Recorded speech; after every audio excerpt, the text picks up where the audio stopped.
Hello everybody, Om Shanti. Welcome to our show Youth Connect. हम बात कर रहे थे पावर टू डिटैच।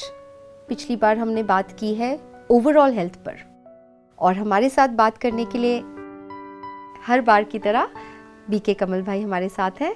आपका बहुत बहुत स्वागत है। Thank you so much. तो कमल भाई, हम बात कर रहे थे, आपने ही बताया था कि पावर टू डिटैच अगर है, क्योंकि आध्यात्मिक हमें ये सिखाता है, स्पिरिचुअलिटी सिखाती है कि किस तरह से हम डिटैच रह सकते हैं, सबके बीच रहते हुए कुछ छोड़ना नहीं है। लेकिन जैसे मैं आपसे लास्ट टाइम बोल रही थी कि ये बहुत नॉर्मल है। अगर रिश्ते हैं, अगर हम किसी से प्यार करते हैं, फॉर एग्जांपल मैं एक माँ हूँ तो मेरा बच्चा है, तो ऑफ कोर्स मैं उससे इतना प्यार करती हूँ, तो फिर मेरी अटैचमेंट तो नॉर्मल है ना, नेचुरल है ना, तो मैं उससे डिटैच कैसे हो जाऊँ? मतलब ये चीज़ थोड़ी सी समझ नहीं आती है, तो इसको ज़रा और डिटेल में समझाइए। देखिए, लव की एक हम बात करते हैं और अटैचमेंट की बात करते हैं, राइट?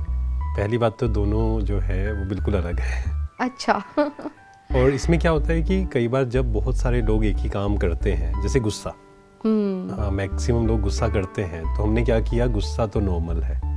हाँ। या टेंशन, जैसे हम यूथ से जब मिलते हैं तो मैं उनसे पूछता हूँ कि टेंशन होनी चाहिए या नहीं होनी चाहिए, तो बहुत सारे यूथ बोलते हैं कि होनी चाहिए, है ना, नॉर्मल है।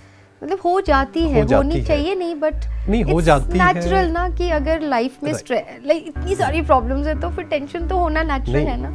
हो जाती है, वो सेकंड स्टेप है। अच्छा। पहले स्टेप पे हम चलते हैं कि ये नॉर्मल है या नहीं है। जैसे हमने बात की कि अटैचमेंट तो नॉर्मल है, जैसे आप एक मदर है, हाँ जी, तो बच्चा जो है उसके साथ आपकी अटैचमेंट तो होनी ही है। उसके अलावा आप कैसे केयर करेंगे उसकी, राइट? हाँ। तो अटैचमेंट नॉर्मल है या नहीं, पहले उसको समझते हैं हम।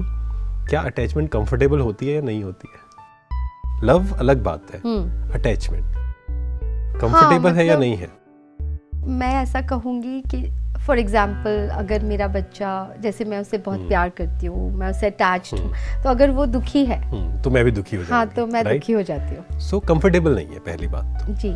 एंड सेकंड, जब हम अटैच होते हैं किसी से, तो हम उसको एम्पावर नहीं कर पाते हैं। हाँ। हम कहीं ना कहीं अपने, हम इसको कह सकते हैं कि डर के कारण, क्योंकि जहाँ अटैचमेंट है वहाँ फियर साथ में, अटैचमेंट एंड फियर दोनों साथ साथ चलेंगे। और फियर तो पूरी तरह से नेगेटिव होगा। हाँ। और साथ में हम क्या कर रहे हैं, फिर वो नेगेटिव जो वाइब्रेशंस हैं उस तक भेज रहे हैं। हाँ। जैसे एक बार अभी थोड़े समय पहले एक मदर आई, वो अपने बच्चे को लेकर आई, तो उन्होंने कहा कि इसको आप समझाइए, इसको बहुत डर लगता है, चिंता होती है। हाँ। तो मैंने उनसे बात की, वो कहते हैं आप मेरी मम्मी को समझाइए पहले। तो उन्होंने कहा मुझसे ज़्यादा चिंता तो उनको होती है। हाँ। तो मैंने उनसे पूछा, कहते हैं हाँ मुझे तो होती है। हाँ। तो आप ये एक्सपेक्ट नहीं कर सकते कि मैं तो चिंता कर रही हूँ और ये चिंता ना करे। हाँ, तो कहीं ना कहीं हम अननोइंगली पास ऑन कर देते हैं अपने उस वाइब्रेशंस, वो थॉट्स को, वो बिल्कुल टेंशन को। और फिर क्योंकि बच्चा जो है वो किससे सीखता है? पेरेंट्स से सीखता है। तो उसे क्या लगता है कि हाँ, चिंता करना तो नॉर्मल है, दुखी होना तो नॉर्मल है, हर्ट होना तो नॉर्मल है। जब हम बात करते हैं डिटैचमेंट की, क्योंकि स्पिरिचुअलिटी में डिटैचमेंट का बहुत बड़ा पार्ट है। अच्छा। जब हम बात करते हैं आध्यात्मिकता की, तो डिटैच होने की कला, ये सबसे पहला स्टेप है अगर हम कहें। अच्छा। तो वो सीखना पड़ेगा, उसमें थोड़ी सी मेहनत लगेगी, क्योंकि चारों तरफ हम देखेंगे तो लोग कहेंगे नहीं, अटैचमेंट इज नॉर्मल, और जब हम कहेंगे नहीं, अटैचमेंट नॉर्मल नहीं है, तो पहले तो वो एक्सेप्ट ही नहीं होता ये बात। तो पहले हमें खुद उस पे काम करना पड़ेगा। हाँ जी। कि कैसे डिटैच हो। इसका मतलब, अब कई लोग इसको भी थोड़ा सा गलत ले लेते हैं कि जब डिटैच होते हैं तो वो बिल्कुल ही फिर केयरलेस हो जाते हैं, कि हम ध्यान ही नहीं रखें, राइट, ये मतलब ले लेते हैं डिटैचमेंट का। तो डिटैचमेंट मीन्स पूरी केयर करनी है, लेकिन दुखी नहीं होना है। ओके, तो एक बहुत थिन लाइन है, समझना पड़ेगा उसको। जैसे कि एक बहुत सुंदर बात आती है, मतलब जैसे हम प्यार कहते हैं ना, हम प्यार करते हैं, love is a beautiful emotion, right. फिर love, why does love hurt, right, and why do we fall in love, we should rise in love. और लव जो बात है ना, हमने क्या गलती की, हमने गलती भी नहीं कहेंगे, ईगो के कारण हमने क्या किया, अटैचमेंट थी, लेकिन हमने उसको नाम क्या कर दिया, एक लेबल लगा दिया। जैसे आपने देखा होगा, एक जगह हम प्रोग्राम में गए तो वहाँ ना एक चेयर रखी थी, बिल्कुल पुरानी चेयर, अच्छा। लेकिन उसके ऊपर इतना सुंदर उन्होंने कवर चढ़ा दिया, छुपा दिया ना उसको। हाँ। मतलब रियल कुछ और है, हमने ऊपर कुछ और कर दिया। तो ऐसे ही अटैचमेंट हम सबको पता है कि गलत है, हाँ। परंतु हमने एक उसको लेबल love लगा कर दे दिया हमने ना। कहा नहीं ये तो प्यार है, प्यार है। और प्यार बेचिंता तो होगी ही। फिर ऐसे ऐसे डायलॉग हमने सुने, जहाँ प्यार होगा वहाँ लड़ाई तो होगी ही, हाँ। जहाँ प्यार होगा वहाँ तो चिंता होगी ही नहीं, और एक्सपेक्टेशंस होंगी। पर रियल लव क्या है? रियल लव का मतलब होता है एक्सेप्टेंस।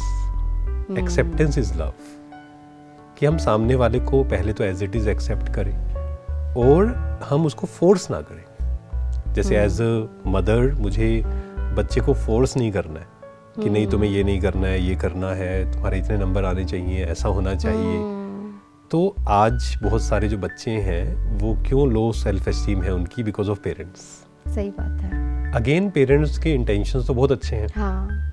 क्योंकि इंटेंशंस पर तो कभी क्वेश्चन उठ नहीं सकता, पर विधि गलत है। हाँ। पहले तो हमें सीखना पड़ेगा, राइट। और डिटैच होकर देखना पड़ेगा उसके लिए क्या सही है।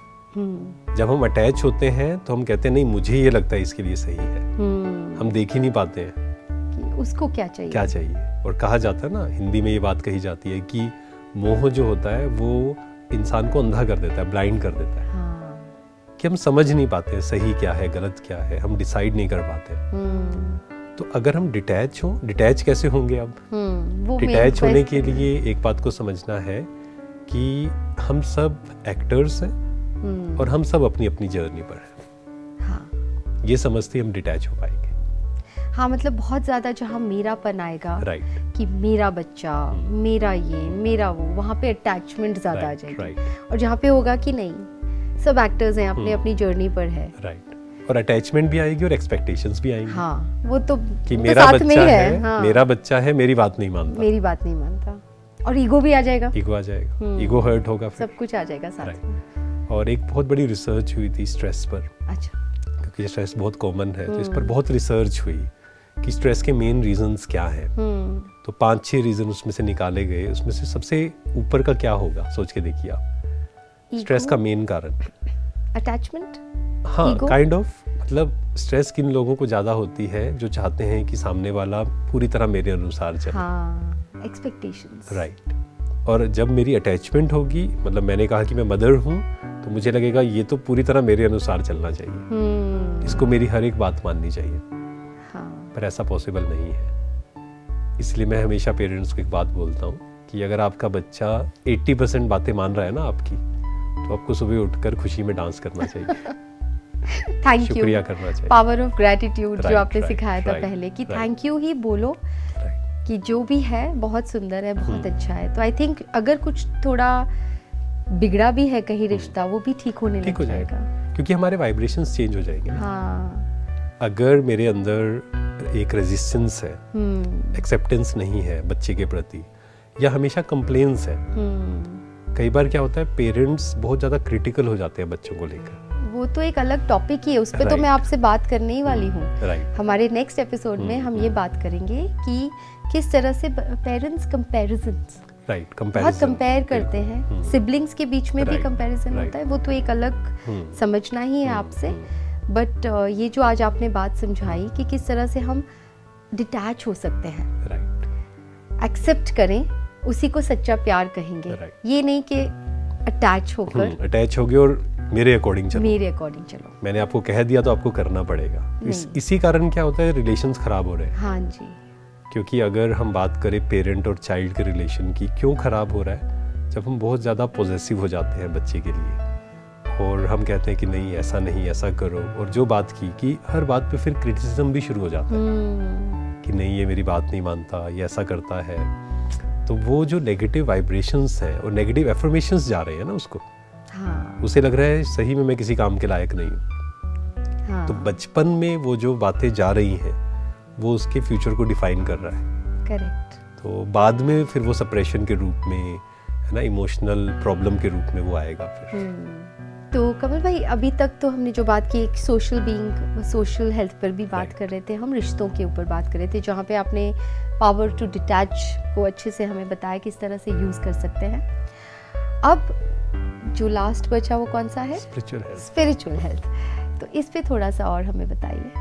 हाँ, देखिए वैसे तो ये 5 जो हमने डिस्कस किया है ना, स्पिरिचुअल हेल्थ में वो सब आ जाता है, हाँ जी, है ना, ओवरऑल हेल्थ। या हम कह सकते हैं कि एक बैलेंस क्रिएट करना। ओके। कई बार होता है कि हम या तो सिर्फ फिजिकल हेल्थ पे ध्यान देते हैं कि मुझे सुंदर दिखना है, मुझे हेल्दी खाना है, which is very very good, लेकिन फिर हम मेंटल हेल्थ को छोड़ देते हैं कई बार, या इमोशनल हेल्थ को छोड़ देते हैं, या हम इन चीज़ों को कवर करते हैं फिर हम सोशल हेल्थ को छोड़ देते हैं कई बार, या हम जब पैसा कमाने जाते हैं तो फिर हम बाकी सब चीज़ों को छोड़ देते हैं जी। तो एक बैलेंस क्रिएट करना।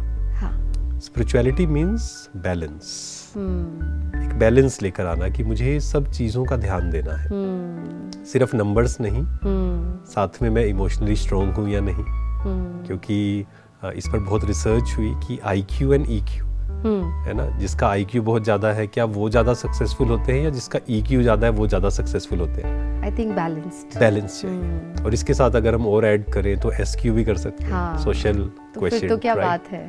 तो ये सब जब चीज़ें होंगी, कैसे मुझे लोगों के साथ डील करना है, कैसे मुझे सिचुएशंस के साथ डील करना है, क्योंकि जब हम कोई भी काम करेंगे, मान लो हम बिजनेस कर रहे हैं या जॉब कर रहे हैं या घर संभाल रहे हैं, तो हमेशा चीज़ें हमारे अनुसार नहीं होंगी, ऊपर नीचे होगा। बिल्कुल। क्या हम उसमें स्टेबल रह सकते हैं? उसमें आई थिंक सबसे ज़्यादा वो यही सीखने हमें मिलता है कि स्टेबल रहना। Right. In all situations with all people. हाँ, डिफरेंट पीपल। नहीं तो हम पैनिक हो जाते हैं, कहीं बहुत ज़्यादा खुश, बहुत ओवर खुश भी हो गए, तो फिर ओवर दुखी भी हो गए। बिल्कुल, क्योंकि ये तो देखिए मतलब मेन क्या है कि हम जब स्टेबल नहीं होते ना, जैसे ओवर एक्साइटमेंट, आप देखते होंगे किसी भी व्यक्ति को अगर आप देखें कि जो ओवर एक्साइटेड होता है, तो आप पाएंगे कि वो फिर स्ट्रेस में भी ज़्यादा ही जाता है। हाँ बिल्कुल, वही तो मैं कह रही हूँ, फिर वो एक्सट्रीम में हो जाता है। एंड स्पिरिचुअलिटी हमें बैलेंस करना सिखाती है। तो उसके लिए हम थोड़ा सा आप हमें ये बताइए कि स्पिरिचुअलिटी के लिए हम क्या कर सकते हैं। मतलब मुझे ये समझ में आता है कि थोड़ा वक्त अपने आप को देना। बिल्कुल, स्टार्टिंग जो है वो यही है कि हम खुद के लिए समय निकालें। हाँ जी, जो हमने पहले भी बात की कि सेल्फिश, हाँ, है ना, स्वार्थ। तो स्वार्थी होना पड़ेगा। एंड स्वार्थी इज नॉट नेगेटिव, स्वार्थी होना पॉजिटिव है, स्व प्लस अर्थ। हाँ। तो हम दिन में कम से कम मिनिमम हाफ एन आवर निकालें, चाहे आप 10-10 मिनट, जैसे हम सुबह बैठ रहे हैं, किसी ने 10 मिनट शुरू किया, हो सकता है कोई 15 मिनट भी बैठता हो। हाँ जी। है ना, फिर नाइट रिचुअल जो हमने किया 5 मिनट्स, और दिन में हम समय निकाल लें 10-15 मिनट। ठीक है। तो इससे क्या होगा, हम थोड़ा सेल्फ रिफ्लेक्ट करें कि मुझे क्या करना है, मेरे जीवन का पर्पस क्या है ना, मैं सही दिशा में हूँ भी या नहीं, क्योंकि ये प्रश्न हम पूछते नहीं हैं अपने आप से। बिल्कुल। तो ये प्रश्न अगर हम पूछना शुरू करेंगे, दैट मीन्स हम स्पिरिचुअल हैं, क्योंकि स्पिरिचुअलिटी का मतलब ये नहीं है कि हम पूजा पाठ, या हम हवन शुरू कर दें, या हम कहीं चले गए, हाँ कहीं चले गए हम, है ना। स्पिरिचुअलिटी वो नहीं है जी। स्पिरिचुअलिटी मीन्स आप बीच में हैं, आप बिजनेस अगर कर रहे हैं और अच्छे से कर रहे हैं, अगर आप घर संभाल रहे हैं तो और अच्छे से संभाल रहे हैं, जॉब कर रहे हैं तो आप बहुत अच्छे से कर रहे हैं, लेकिन साथ में आप थोड़ा समय, हमें जब 5 मिनट मिलता है तो मोबाइल को ना देखकर माइंड को देखते हैं, बस ये अगर हम चेंज कर लें, that means we are spiritual. बहुत, ये तो बहुत इजी है, ये तो बहुत सुनने में ऐसा लग रहा है कि इट्स वेरी मच पॉसिबल। तो ये है हमारा स्पिरिचुअल हेल्थ ऑल्सो। तो ये ओवरऑल हो गया। तो अगर हम थोड़े से डिसिप्लिन हो जाएं, थोड़ा सा अपने ऊपर ध्यान देना शुरू करें, तो आई थिंक लाइफ बहुत इजी हो जाएगी। इजी है। जो हमने बात की थी कि लाइफ जिंदगी आसान बनानी पड़ती है, तो थोड़ा, और लाइफ उतनी डिफिकल्ट है नहीं जितनी हमने बना दी है। मुझे एक कोट हमेशा से पसंद है कि life is not complicated, life is easy but we make it complicated. हम कहते हैं ये भी मुश्किल है, ये भी मुश्किल है। किसी को कहा जाए 5 मिनट बैठो साइलेंस में, कहते हैं बहुत मुश्किल है। तो हमने मुश्किल बना दिया है, हमने मुश्किल बना दिया है। तो स्पिरिचुअलिटी हमें सही सोचना सिखाती है। तो पहले तो थॉट ही सही होगा तो फिर सब कुछ सही। बिल्कुल, क्योंकि थॉट्स जो है वो सीड है। अगर बीज पावरफुल है तो जो वृक्ष या जो फल आएगा वो भी पावरफुल होगा। जरूर। अगर बीज ही कमजोर है, संकल्प ही हमारे कमजोर है, जैसे मान लो किसी ने कहा ये सुनने के बाद भी कोई कहेगा नहीं पॉसिबल, कहना आसान है करना मुश्किल है, या कोई कहे नहीं मेरे से तो नहीं होगा, तो बीज ही कमजोर हो गया ना। अब आप कितनी भी मेहनत करें, जैसे बीज अगर कमजोर है आप उस पर पानी दें, आप उसको न्यूट्रिएंट्स दे, कुछ भी देते रहें, वो वृक्ष पावरफुल कभी नहीं बनेगा। तो सीड वो है थॉट्स। तो थॉट्स हमारे पावरफुल एंड पॉजिटिव होने चाहिए, तो कुछ भी पॉसिबल है। Yes, so that is the spiritual health. Right. तो we've covered all the aspects of Right. Health. हाँ, six हमने steps. सारे 6 जो हमारे एस्पेक्ट्स हैं सबको कवर कर लिया। तो इस पे रोशनी डालने के लिए बहुत बहुत धन्यवाद। Thank you so thank you Kamal भाई। Thank you. आपको आपके और भी प्रश्न है तो आप हमें व्हाट्सएप कर सकते हैं स्क्रीन पे दिए गए नंबर्स पर, या फिर हमें ईमेल भी कर सकते हैं। Till then let's connect through our show youth connect. Thank you. ओम शांति।